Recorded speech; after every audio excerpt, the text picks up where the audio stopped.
It was a quiet morning when the first signs of unease began to stir. Standing by the window, Sarah watched her husband, Mark, load his briefcase into the car.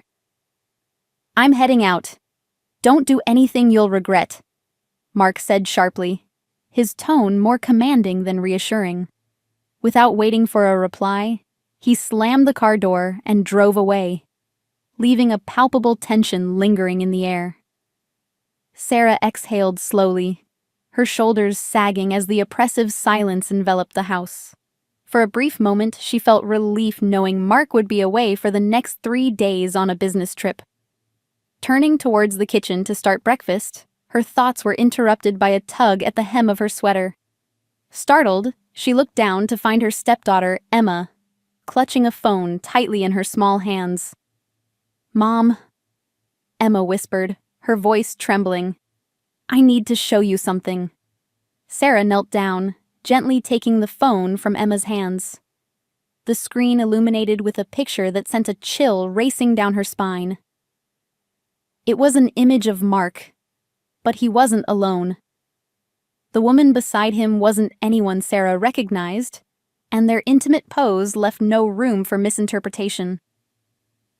"Where did you get this?" Sarah asked, her voice barely steady. Emma hesitated, her eyes brimming with tears. "It was in Dad's old phone. He said I could use it for games, but I found this." Sarah's mind raced. Her husband had always been secretive, but this was something else entirely. "It's okay, Emma. You did the right thing showing me," she assured, pulling the girl into a comforting embrace. But as she held her stepdaughter close, Sarah's resolve hardened. Whatever Mark was hiding, she needed to uncover the truth, for both their sakes. The rest of the day passed in a haze of anxiety and quiet determination. After dropping Emma at school, Sarah sat in her car, gripping the steering wheel tightly. A sense of betrayal gnawed at her, but anger gave her focus. She scoured the contents of the phone, uncovering more photos, cryptic messages, and even a video dated just a week ago. Each discovery felt like another dagger to her heart, but it also fueled her determination to confront Mark. When Mark returned late that Friday evening, Sarah was waiting in the living room. "We need to talk," she said firmly as he walked in. Mark's eyes flicked to her, then to the phone lying on the coffee table. "What's this about?" he asked, his voice feigning innocence but laced with an edge of defensiveness. "You tell me," Sarah countered, crossing her arms. "I found these." "Care to explain?" Mark's face darkened as he snatched the phone, scrolling through the incriminating evidence. "You had no right to go through my things," he snapped, his voice rising.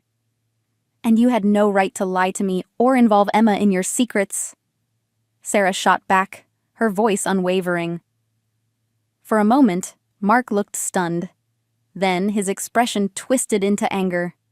"What I do is none of your business," he growled, stepping closer, his posture threatening. "You've crossed a line." Sarah stood her ground, her fear masked by a newfound strength. "No, Mark. You crossed the line when you brought lies and deceit into this family. Emma deserves better, and so do I." The confrontation escalated, words cutting deep and truths unraveling painfully. By the end of the night, Sarah had made a decision. She would not let Mark's actions define her or her stepdaughter's future. With the support of her family and legal counsel, Sarah filed for divorce, determined to protect Emma from further harm. Days turned into weeks as Sarah navigated the aftermath. Mark's attempts to intimidate her only solidified her resolve. The court proceedings were grueling, but in the end, justice prevailed. Sarah gained full custody of Emma, and Mark's deceptions were laid bare for all to see. With Mark out of their lives, Sarah and Emma began to rebuild.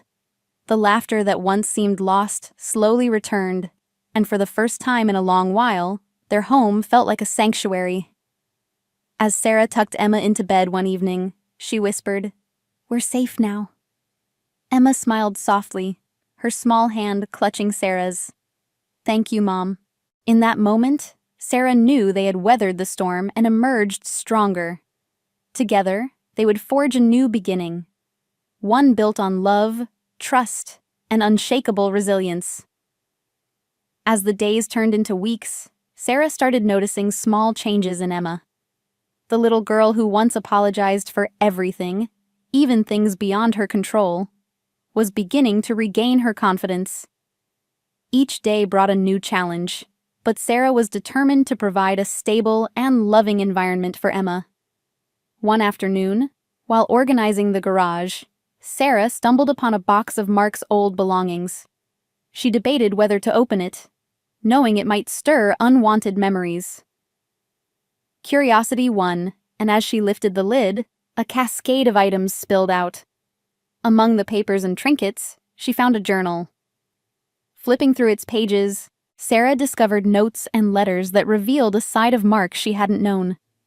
It wasn't remorse she found, but cold calculations, plans to manipulate, control, and maintain a facade. The depth of his deceit was staggering. Sarah's hands trembled as she held the journal. Part of her wanted to burn it, to rid herself of the last remnants of Mark's influence. But another part saw it as a reminder of why she fought so hard to protect Emma. It wasn't just about the betrayal. It was about ensuring that Emma never felt the weight of such toxic behavior again. Meanwhile, Emma's transformation continued. She started participating more at school, joining activities that once intimidated her. Her teachers noticed the change, praising her newfound enthusiasm and resilience. Sarah couldn't have been prouder. Each small victory felt like a triumph over the shadows Mark had cast on their lives. As Sarah and Emma settled into their new routine, a knock on the door one evening brought an unexpected visitor. It was Laura, one of Mark's former colleagues. She looked hesitant, clutching a folder tightly against her chest. I need to talk to you," Laura said, her voice wavering. Sarah invited her in, unsure of what to expect. Over tea, Laura revealed a shocking truth. Mark's infidelity and manipulative behavior weren't confined to his personal life. They extended into his professional sphere. He had been under investigation at work for unethical practices, and Laura had evidence to prove it. The folder she carried contained documents, emails, and testimonies that painted a damning picture. "I thought you should know," Laura said, sliding the folder across the table. "You deserve to see the full extent of what he's done." Sarah felt a mix of emotions: anger, sadness, and a strange sense of validation. Mark's downfall was inevitable, but knowing the extent of his actions added a new layer of complexity to her feelings. She thanked Laura for her bravery and promised to use the information wisely. That night, as Sarah reviewed the contents of the folder, she realized the importance of sharing this knowledge with her legal team. The evidence not only strengthened her case, but also ensured that Mark's influence would be limited in their lives. It was a small but significant step toward closure. In the months that followed, Sarah focused on rebuilding not just her life, but Emma's as well. They took trips to the park, baked cookies on rainy afternoons, and even started a small garden in the backyard. Each moment felt like a step toward healing, a reminder that they were creating a life free from fear and manipulation. One evening, as they sat on the porch watching the sunset, Emma turned to Sarah and said, "Mom, I'm glad it's just us now. I feel safe with you." Tears welled up in Sarah's eyes as she pulled Emma into a hug. "Me too, sweetheart. Me too." Life wasn't perfect, but it was theirs to shape. And together, they were determined to make it beautiful.